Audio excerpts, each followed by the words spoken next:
We're back, everybody. Thank you. Red Sox, hundreds... It's going to be my new catchphrase. Red Sox, hundreds of millions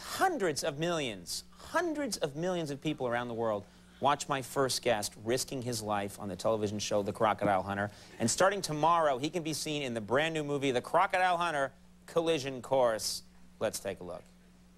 He's probably sitting out there in a camouflage position. Oh! Hey, hey, hey, hey, hey, hey!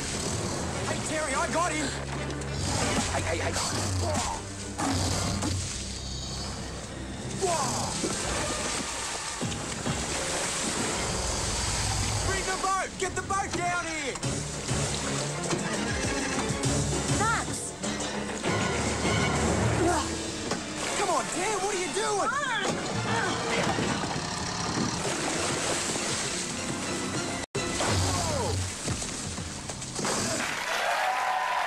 Please welcome Steve Irwin.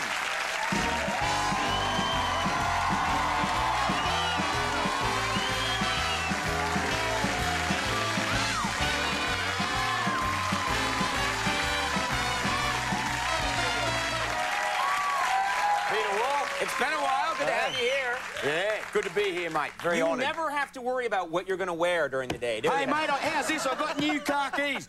Got a movie? They gave me 22 new sets of car keys. How's that? That's... Hey, brand spanking new, too. Stop touching your nipples. No, sorry, mate. I can't help check it. his crikey.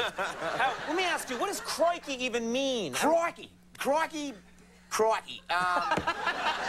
You just made a noise and you kept saying it over and over again, and it became huge. Mate, I mimicked me grandfather and my dad, you know, every time, you know, they'd hit their nail, they hit their hammer, hit the thumb with the hammer, they'd go, oh, crikey. And everyone in Australia uses it when in an extreme situation instead of saying wow or gee whiz or...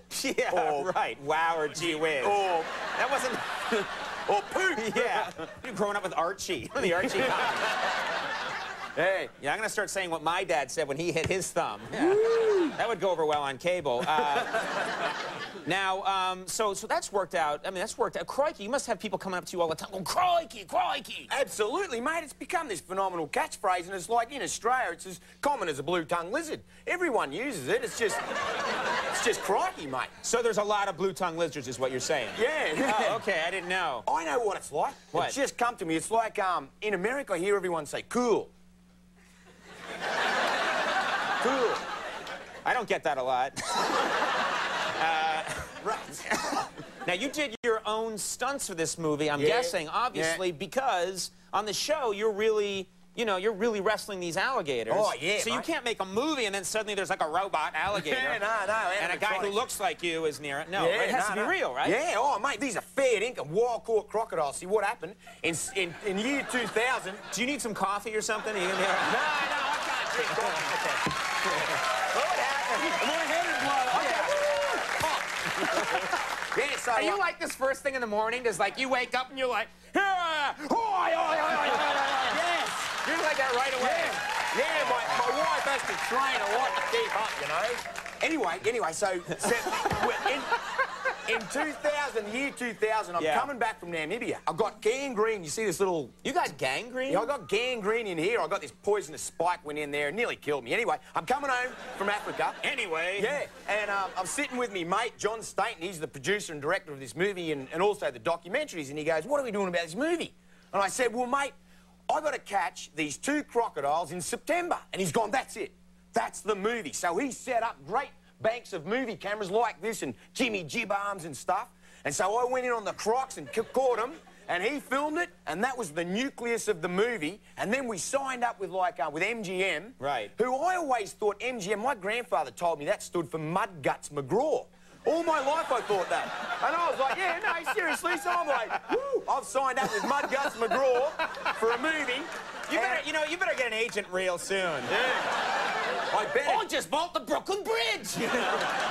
And let's see, it was like October 2001 we started filming. Right. We finished in March, and the groundswell surrounding it's really good, and I've since found out it's Metro-Goldwyn-Mayer. Right. And I'm in this huge dispute, can you believe it, mate, with the what do you call them, the logo, the trademark attorneys, because I rob up to MGM, and I'm like, oh, you know, you're lying. It's been stuck in there for 77 years. Right. The poor little kitty, so I took it out and I put a croc in there. Oh, that spun them out, mate. They didn't like that at all. I've never heard anyone... That's the... I gotta say, that...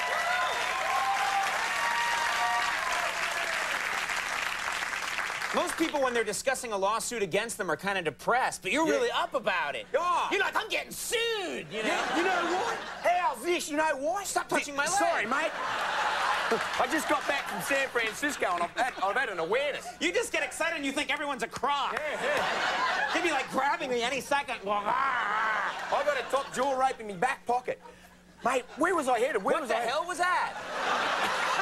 I don't know what you're saying half the time, but I like it. Hey, it's the secret to my marriage success, that's for sure. Let me ask you a question. Yeah. I heard that you almost, you had to save someone's life recently. Yeah. You're like, your best friend's life was in danger from a crocodile, and you saved him? Tell us what happened.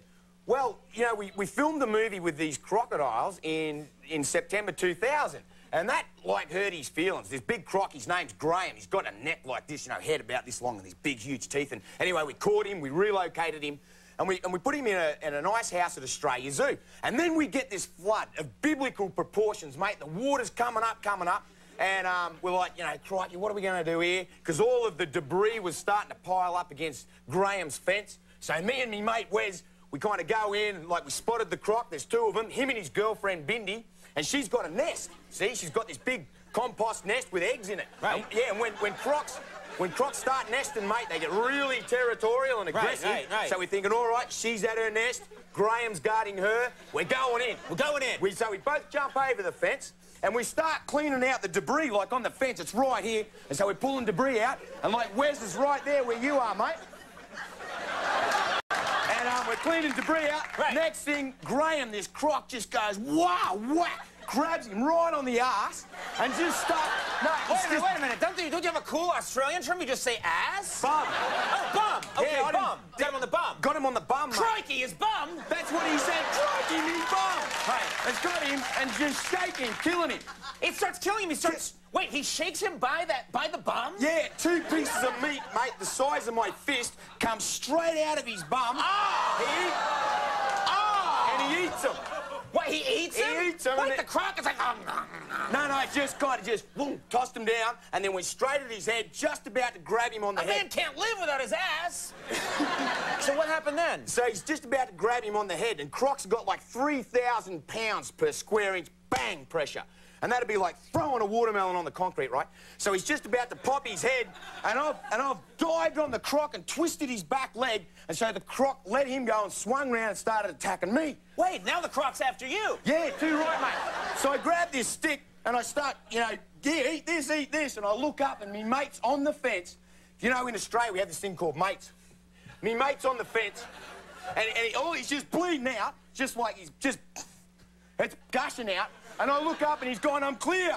And I've got, right, you know, and before I leapt up there, the last memory I have is my mate, leg just all busted up and bleeding out, and he's ready to jump back in thinking the croc's got a hold of me. Now, that's what mates are for. So your mate, that's an amazing story. Woo, yeah. You know what, that's my best friend, and he saved my life a couple of times, and That's a good story. Can I Yeah. just make one suggestion? Yeah. That story could be a little better if you changed it a bit. At the very end, when you're just about to get eaten by have a helicopter come. You're like, a helicopter come, and I grab onto it, under the ladder, and it lifts you up, and the guy who's flying, it's Crocodile Dundee. Oh, Paul Hogan. Yeah. Yeah. Do you hang out with him at all? Nah, mate, I've never met the bloke. You've never met Crocodile Dundee? I never have. That's Mind you, like Paul Hogan, famous comedian, great accolades for Australia, you know. He showed Australia to the world with Dundee 1, you know, great film. But Mick Dundee's a poacher. That's the enemy of Steve Irwin. He's a criminal, mate. He kills crocs. Oh, Yeah, that's right. yeah. And you preserve crocs. Woo! Like, anyone goes mucking with my crocodiles, mate. Woo means yes. I don't know. I just went, you preserve crocs. You go, woo! I didn't notice. I'll figure you out yet. Sorry, mate. Crocodile Hunter, Collision Course. Man, you tell a good story. Thank you. Thanks very much. You know what? They're real stories. It's fair income. It's like, this is my life. That's what the movie's all about, mate. I'm not touching you. It's about a piece of my life. Oh. I know you now. I don't mind. Oh, thanks, mate. Hey, Crocodile Hunter, gonepink.com. Oh, no, sorry, mate. I don't know what that was.